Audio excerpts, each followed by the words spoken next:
রানাঘাট লোকসভা কেন্দ্রের আমাদের পরিবর্তিত নাম হচ্ছে ডক্টর তাপস মণ্ডল এবং উনি বিধানচন্দ্র কৃষি বিশ্ববিদ্যালয়ের associate professor. Doctor Sugata Barman যেহেতু অসুস্থ হয়েছে, অর্থাৎ দুর্ঘটনাজনিত কারণে তার অসুস্থতা এসেছে এবং যে কারণে সে মুভ করতে পারছে না, তাই তার জায়গায় এই ডক্টর তাপস মণ্ডল এসেছে। 1 নম্বর আন্দামান নিকোবর আইল্যান্ড লোকসভা কেন্দ্র, এখান থেকে আমাদের প্রার্থী হবে হচ্ছেন অনিতা ভক্ত।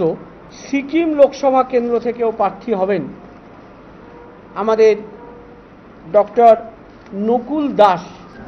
আমরা দক্ষিণ দিল্লি থেকে বিশ্বজিতের নাম ঘোষণা করেছিলাম, কিন্তু উনি দক্ষিণ দিল্লি থেকে দাঁড়াবেন না, উনি দাঁড়াবেন নিউ দিল্লি লোকসভা কেন্দ্র থেকে।